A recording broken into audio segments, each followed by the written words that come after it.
the bulk of our videos on this channel have been talking about potential offensive upgrades to the lineup and also bolstering the starting pitching. Yes, we've talked about Edwin Diaz, but there's one more reliever that David Stearns and the New York Mets need to think about bringing back and whether they should re-sign him or not. And we are talking about Tyler Rogers right here on this episode of the True Mets Talk podcast. Before we fully get into it, as always, make sure to smash those thumbs up buttons on this video. Subscribe to the channel for more Mets offseason content all offseason long, and make sure to comment your thoughts and opinions down below. Do you want to see Tyler Rogers back in a Mets uniform in 2026 and beyond? And I think that this conversation, as it pertains to the mindset of David Stearns, has to be whether he is going to be willing to accept a 2-year deal or whether he is seeking that third year that some outlets have him projected out towards. Now, Spotrac, as you can see right here, their algorithm specifically is calculating him at 2 years, 22.5, just over $1 million, which equates to just around $11.3 million per, again, for 2 years and not 3. And I really do think that Rogers has shown that he is one of the better relievers in all of baseball with the metrics that he has posted over the past couple of seasons.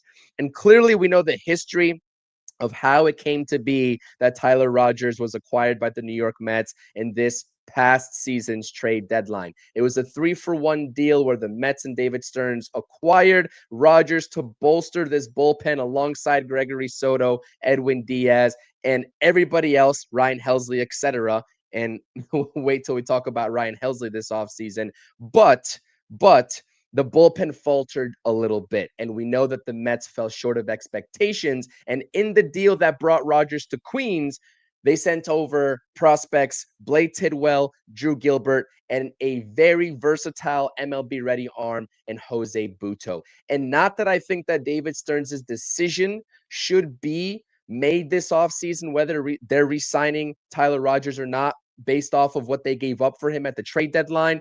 But as a Mets fan, right, when you talk about a failed season like that, it kind of just hurts to know that this guy could walk away while giving up those 3 names that I just mentioned for only half a season's worth of production. So let's take a look at some of the numbers that he posted last season, specifically as a Giant in the first half and as a New York Met in the second half. And this also has to go into some of the decisions that David Stearns is going to have to make when trying to revamp this bullpen. Now, there are a lot of options in the bullpen in terms of free agent targets, especially in the front end. But what makes Rogers so unique is not only his arm angle, not only his deception and the arsenal that he has, and his reliance on the ground ball. And I'll talk about that here in just a second.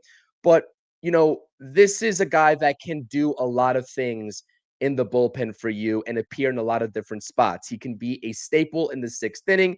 We've seen him in the 7th inning in a Mets uniform, and we also have seen him setting up guys in the 8th inning. And there's going to be points in this 2026 season where Brooks Raley is, unavailable. Let's just say theoretically and hypothetically that the Mets do re-sign Edwin Diaz, who is going to be the secondary option setting him up in that 8th inning. Well, I think Tyler Rogers could be one of those staples as well, alongside a guy like Brooks Raley.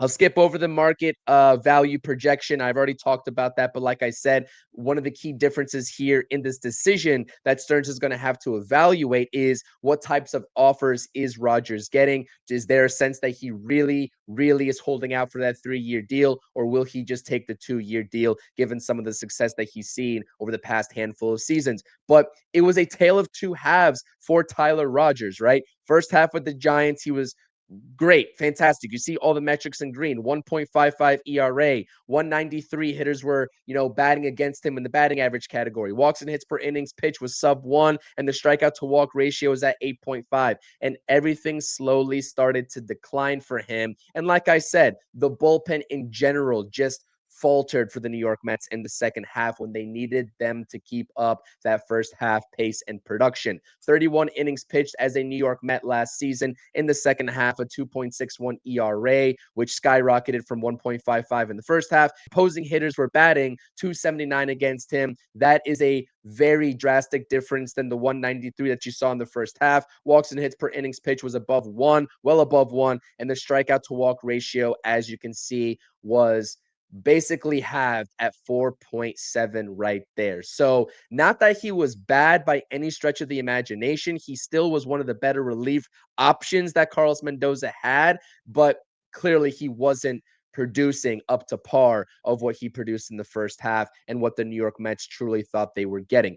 But this is where a little bit of more of concerns come from me when I talk about Tyler Rogers, especially as it pertains to some of the leverage situations and maybe some of the leverage situations that he could be appearing in if David Stearns decides to bring him back for the 2026 season across low, medium, and high leverage situations for Tyler Rogers. And as you go up in the leverage situation from low to high, everything pretty much increases, including opposing hitters' batting average, on base percentage, slugging, and OPS. It's a clean sweep 4 for 4. And that is very concerning. And I can tell you why that is because the type of pitcher that he is, as I just mentioned, he relies on deception, he relies on contact, and he relies heavily on ground balls. And if he is not inducing those ground balls, it's going to be a world of hurt for Tyler Rogers.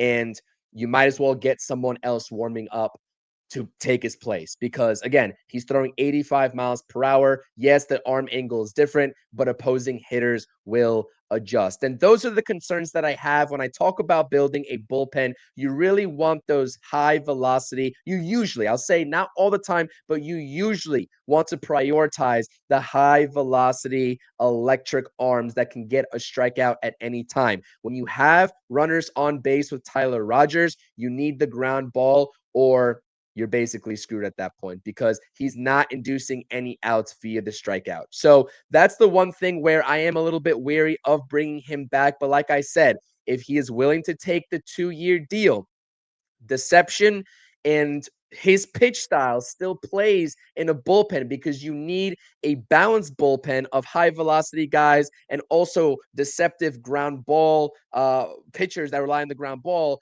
And that's where he can provide the balance. But if you're going to do that, like I said, you need to switch things up and you need to have him on your roster. You'll have Brooks Raley, who's a little bit more of a soft tosser. You'll have AJ Minter, who provides that balance. And you need to bring back Edwin Diaz, who also will continue to provide that balance with the electricity in the ninth inning to throw opposing hitters off balance. And so, like I said, I'm all on board for Tyler Rogers. Yes, some of the metrics were concerning in the second half of last year. If he's willing to take a 2-year deal, go ahead and do it. He's a guy that can give you a ground ball pretty much at any time.